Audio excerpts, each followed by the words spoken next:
नाजरीन, live show में शेर अफजल मरवत को खंबा कहने पर शेर अफजल मरवत गुस्से में आ गए। एंकर भी हंसती रही और नईम हैदर पंजोता और शेर अफजल मरवत के दरमियान शदीद लड़ाई होने लगी। वीडियो में आगे बढ़ने से पहले लाइक, कमेंट और शेयर जरूर करें। उन्होंने नहीं किया, अब क्या नए जो सीएम है उनसे ये तवक्को रखी जाए? बहुत शुक्रिया मोना, आपने मौका दिया जी। बिल्कुल, खान साहब ने कहा था कि 8 फरवरी के ऊपर, 26 नवंबर के ऊपर और अभी रिसेंटली उन्होंने कहा कि इस मुरीद के वाले मामले के ऊपर कमीशन बनना चाहिए। देखिए, भागता वो है जिसके दिल में चोरी होती है, जिसके दिल में चोरी नहीं होती वो तो कहता है कि आए जी वेलकम, क्यों वो भागेगा? तो आप ले आइए सामने, तमाम हकायक लेकर आएं। और देखिए, खैबर पख्तूनख्वा के अंदर कमीशन बनेगा ना, तो उसमें ये नहीं होगा कि अपनी मन मर्जी के लोग जो हैं उसमें शामिल किए जाएंगे।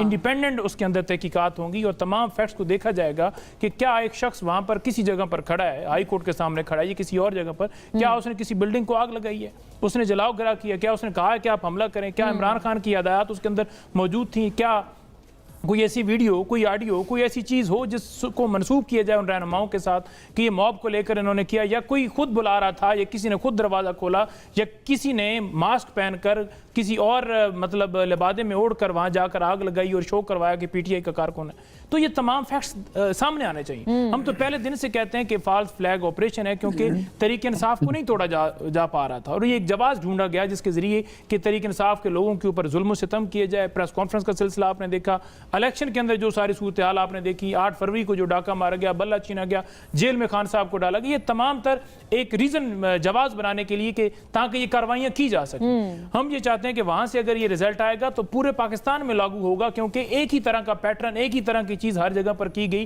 कि आपने जलाओ किया, घेराव किया, आग लगाई, आपने वर्कर्स को ये कहा, आपकी लीडरशिप वहां पर इन्वॉल्व। तो मरवत साहब कह रहे हैं कि इसकी कोई फाइंडिंग्स नहीं आएंगी, आपको ऐसा नहीं लगता? आप बड़े पुरुमीद हैं। देखिए, बिल्कुल फाइंडिंग्स हम आएंगी, जाहिर बात है मरवत साहब एक अपनी ओपिनियन रखते हैं और ओपिनियन उनका राइट है, लेकिन हम बना इसलिए रहे हैं कि वहां फाइंडिंग्स आए। तो जब फाइंडिंग आएंगी तो फिर डेफिनेटली उसका असर होगा। हाँ, दूसरी तरफ से ये कहा जाएगा कि जी नहीं नहीं, ये वीडियो मौजूद थी और ये झूठ है, हम इसको नहीं मानते, लेकिन तारीख के अंदर वो एक चीज रकम हो जाएगी कि आपने ये मामला किस तरह एक जमात को टारगेट करने के लिए सारा कुछ किया। अब आप देख लें, मुरीदगी के अंदर जो मामला हुआ उस वक्त जिस तरह वहां उनके साथ सलूक किया गया, वो फलस्तीन के हक में निकले थे। क्या फलस्तीन के ऊपर जुल्म आज भी बंद हुआ है या जारी है? आज भी जारी है। क्या मुआहदे की खिलाफ वर्जी जारी है? हाँ, बिल्कुल जारी है। क्या आपने उस वक्त भी नोबेल प्राइज जिस तरह दिया, हम तो पहले दिन से कह रहे थे कि ये तमाम मामलात के अंदर अमेरिका बिल्कुल साथ शामिल है, और इजराइल को के मामले के ऊपर हो या किसी और मामले के ऊपर हो, आप क्यों नोबेल प्राइज दे रहे हैं? तो हमारा मौकफ तो क्लियर है, लेकिन ये क्योंकि सारे मामलात यहाँ भी सेट हैं, उधर भी मामला सेट होने चाहिए और तसलसल जारी रखना चाहिए, कुर्सी सारी चीजें, और इंटरनेशनल सतह के ऊपर भी इन्हें पूरी एक लॉबिंग और पूरी सपोर्ट चाहिए, तो इसलिए ये किए जाए। यानी आपकी उम्मीद भी कम है ना? इंटरनेशनली तो आप लोगों ने उम्मीद भी बांधी हुई थी ट्रंप साहब से। नहीं, देखें, उम्मीद क्या बांधी हुई थी कि वो अगर वहां अपने मुल्क के अंदर जमहूरियत का अलाम रखते हैं और कहते हैं कि यहाँ मेरे खिलाफ भी बेशक आप एहतजाज कर सकते हैं, तो पाकिस्तान में भी वो जमहूरियत को सपोर्ट करेंगे। ये नहीं होगा कि गैर आईनी तरीके से बिठाए गए लोगों को। गवर्नमेंट है, डेमोक्रेटिक नहीं है, ये तो बिल्कुल जब इलेक्टेड गवर्नमेंट है ना, 2024 के इलेक्शन में नहीं, बिल्कुल नहीं इलेक्टेड, तमाम अपने हल्के आ रहे हुए हैं। हम तो आज भी कहते हैं कि फॉर्म 45, 47 लेकर आए, क्यों भागते हैं? ठीक है, एक हल्के का निकाल के देख लें। इफ्तार वली साहब ने बात की, उन्होंने कहा जी खैबर पख्तूनख्वा के अंदर फैज जो है वो मौजूद था, तो इस वजह से सारा मामला हुआ। मेरे सामने ये रिजल्ट पड़ा हुआ है इनके हल्के का। वहां से शाह अहद हैं हमारे पीटीआई के, जो 94,474 वोट लेकर जीते हैं। दूसरे नंबर पर खटक साहब हैं जिन्होंने 26,000 और समथिंग वोट लिए।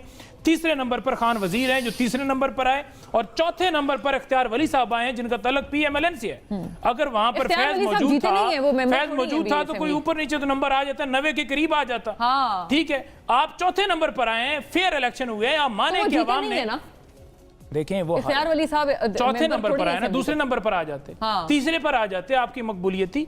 ऐसा मामला नहीं है, अवाम ने वोट दिया है, अवाम ने वोट दिया है, और उस वोट को डेफिनेटली खैबर पख्तूनख्वा के अंदर लोगों ने अपना तहफ़्फ़ुज़ किया, वोट को नहीं चोरी होने दिया, उन्होंने अग्रेसिव तरीके से सारा मामला किया।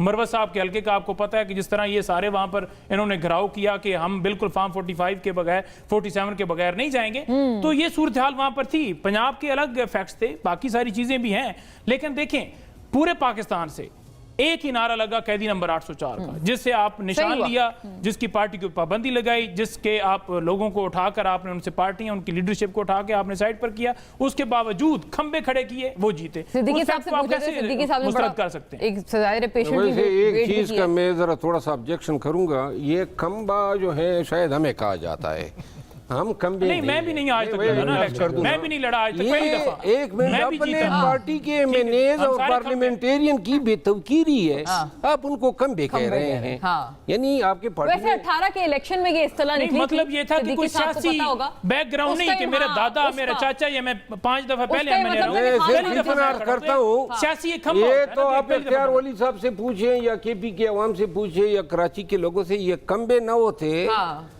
तो यकीन करें पार्टी का नाम निशान ही ना होता। नहीं, ये बिल्कुल बात ठीक है मरवत साहब की कि बड़ा लोगों ने फेस किया, जो उस वक्त ग्राउंड के ऊपर आए, जिन्होंने आके इलेक्शन लड़ा, एक बड़ा टास्क था। आज फिर भी वो कहते हैं ना, वो थोड़ी- कि ये फलां बंदा नया आ गया, ठीक है, तो आप भी खड़े हो जाते हैं ना, आप भी ना भागते। तो ये बड़ी वाकई इनकी ठीक बात है कि जो लोग खड़े हुए उन्हें खंबा नहीं कहना चाहिए, हाँ। नहीं, खंबा देखिए, मेरा मकसद ये था कि उनका सियासी बैकग्राउंड ना होने के बावजूद जिस मैं शख्स को- समझ रही हूँ, कहीं और ऐसे आपने लोग- गलत वर्ड यूज कहीं नहीं किया, ऐसे- ये वाकई यूज 18 में होता था वर्ड के बिल्कुल। खान साहब खंबे को भी टिकट नहीं, ये देंगे तो तो वो नहीं। जीतेगा ही जीतेगा। क्यों सिद्दीकी साहब, आप पीपल्स ट्वीटें पार्टी करें, के मैं दौर से भी, भुट्टो साहब के दौर से भी ये बातें सारी होती थी कि भाई जिसको भी खड़ा